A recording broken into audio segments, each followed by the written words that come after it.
La paix du Christ, je suis Père Dreyfus, bienvenue sur la chaîne Ta Parole est la lumière de mes pas. Aujourd'hui lundi 13 juillet de 2020, avec la grâce de Dieu, nous commençons une nouvelle semaine. L'Église continue de nous accompagner avec la parole de Dieu.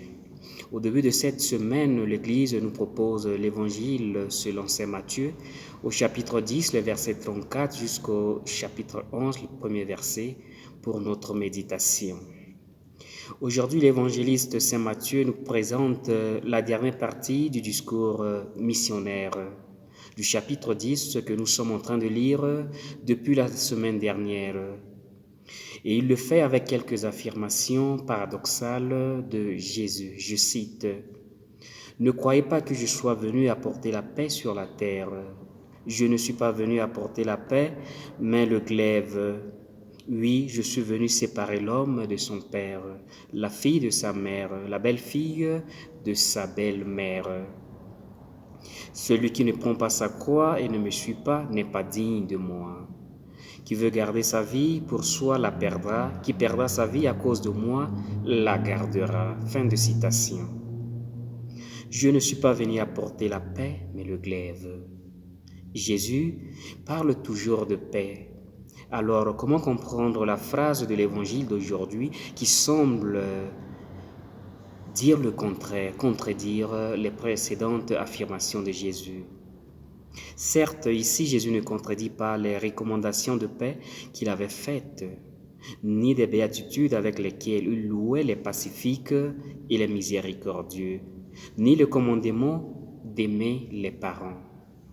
Il est important de se rappeler que l'évangéliste Matthieu a écrit son évangile pour les judéo-chrétiens, c'est-à-dire les juifs qui étaient devenus des chrétiens.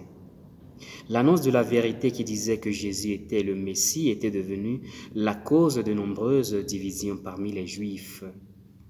Au sein de la famille ou de la communauté, certains étaient pour et d'autres radicalement contre. En ce sens, l'annonce de la bonne nouvelle de Jésus parmi les Juifs de l'époque était vraiment un motif de division, un signe de contradiction. C'est pourquoi Jésus dit « Je suis venu apporter la division ». Ce n'est pas que Jésus veuille diviser les hommes entre eux. Jésus nous veut ensemble, mais certaines divisions sont inévitables à cause de l'incompréhension.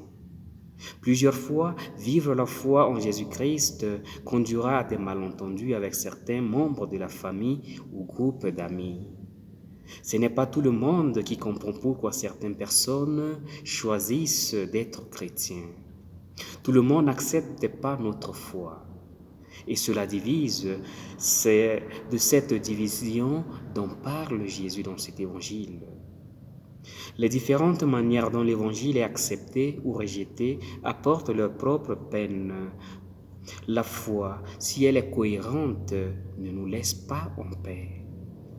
Elle nous met devant les options décisives dans notre vie. Être chrétien, disciple de Jésus, n'est pas facile. La foi n'est pas une chose décorative ou ornementale. Vivre la foi, ce n'est pas décorer la vie avec un peu de religion. La foi implique de choisir Dieu comme critère de base de la vie, et Dieu n'est pas neutre. La foi est donc une bataille.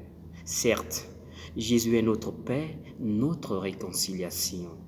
Mais cette paix n'est pas la neutralité, ce n'est pas un compromis à n'importe quel prix. Suivre Jésus implique d'abandonner le mal, l'égoïsme et de choisir le bien, la vérité et la justice, même lorsque cela nécessite le sacrifice et la rénonciation de notre propre intérêt.